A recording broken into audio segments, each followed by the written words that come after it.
কতবার দোয়া ইউনুস পাঠ করলে গাইবী সাহায্য পাবেন আপনি। আল্লাহ রাসূল সাল্লাল্লাহু আলাইহি সাল্লাম তিরমিজি শরীফের বর্ণনা বলেন 3505 নম্বর হাদিস, আল্লাহ রাসূল বলছে যারা দোয়া ইউনুস পাঠ করে আল্লাহ পাকের কাছে কোনো কিছু চায়, আল্লাহ পাকের কাছে সাহায্য প্রার্থনা করে, আল্লাহ রাব্বুল আলামিন সঙ্গে সঙ্গে তাকে সাহায্য নাজিল করে। অনেক মুহাদ্দিস, অনেক মুফাসসির এই আয়াতটাকে, এই দোয়াটাকে দোয়া ইউনুসও বলে থাকেন। এটা আল্লাহ রাব্বুল আলামিনের গায়বী সাহায্য পাওয়ার একটি অন্যতম একটি দোয়া। তিরমিজি শরীফের বর্ণনায় আল্লাহ রাসূল সাল্লাল্লাহু আলাইহি ওয়াসাল্লাম বলেন, আমার ভাই ইউনুস আলাইহিস সালাতু ওয়াসসালামকে যখন নৌকা থেকে যখন সাগরে নিক্ষেপ করা হয়েছিল, নৌকা থেকে যখন তাকে সাগরে নিক্ষেপ করা হলো, তিনি পানির নিচে পড়ে গেলেন। পানির গভীরে যাওয়ার পরে তাকে মাছ খেয়ে ফেললেন। তিনটা অন্ধকারের মধ্যে তিনি পড়ে গেলেন, পানির অন্ধকার, মাছের অন্ধকার, রাতের অন্ধকার। তিনটা অন্ধকারের মধ্যে থাকলেন, কোথাও কোনো সাথী ছিল না, তার কাছে কোনো সাহায্য করার মতো কোনো মানুষ ছিল না। তিনি জানতেন যে আমাকে আল্লাহ পাক ছাড়া কেউ সাহায্য করতে পারবে না। তখন ইউনুস আলাইহিস সালাতু ওয়াসাল্লাম আল্লাহ পাকের কাছে দোয়া ইউনুস পাঠ করতে লাগলেন। তিনি বলতে থাকলেন, লা ইলাহা ইল্লা আনতা সুবহানাকা ইন্নী কুনতু মিনাজ জালিমিন। হে আল্লাহ, তুমি ছাড়া কোনো মাবুদ নাই, তুমি মহান, তুমি পবিত্র। আল্লাহ, আমি জালিম হয়ে গিয়েছি, আমি নিজের উপরে জুলুম করেছি। আল্লাহ, তুমি ছাড়া সাহায্য করার মতো আমার কেউ নাই।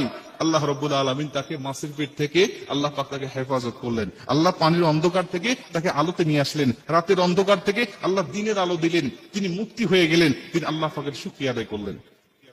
মুসা আলাইহিস সালাতু ওয়াসাল্লামের জামানায় এমন ঘটনা পাওয়া যায়, এই দোয়ার মাধ্যমে আল্লাহ পাক তাকে অনেক পরিত্রাণ দান করেছেন। আল্লাহ রাসূল সাল্লাল্লাহু আলাইহি ওয়াসাল্লাম বলেন, তুমি যখন এই দোয়াটা পাঠ করে, অর্থাৎ সূরা আম্বিয়ার 87 নম্বর আয়াত, এই লা ইলাহা ইল্লা আনতা সুবহানাকা ইন্নী কুনতু মিনাজ জালিমিন, এই আয়াতটা তুমি পাঠ করে আল্লাহ পাকের কাছে সাহায্য চাইবে, আল্লাহ পাকের উপর অবধারিত হয়ে যায় তোমাকে সাহায্য নাজিল করা। অনেকে বলতে পারেন, হুজুর কতবার তেলাওয়াত করবো? আমাদের সমাজে বলে যে 100 বার, 1000 বার, বা 1 লক্ষ, বা 16,75,000, বিভিন্ন সংখ্যা আমাদের সমাজে কিন্তু বর্ণনা আছে। কিন্তু আল্লাহ রাসূল সাল্লাল্লাহু আলাইহি ওয়াসাল্লাম বলেন, আমলের সাথে, ইখলাসের সাথে যদি কোনো আমল করা হয়, এটা একাধিক করার প্রয়োজন নয়। আখলিস দীনাকা ইয়াকফিকাল আমালুল কলিল, আমল যদিও অল্প হয় কিন্তু ইখলাস যদি তার ঠিক থাকে, ওমান ইয়াতাওয়াক্কাল আলাল্লাহি ফাহুয়া হাসবু, আল্লাহর উপরে যদি পরিপূর্ণ তাওয়াক্কুল তার থাকে, আল্লাহ রাব্বুল আলামিন অল্প আমলেই তার দোয়াটাকে কবুল করতে পারে।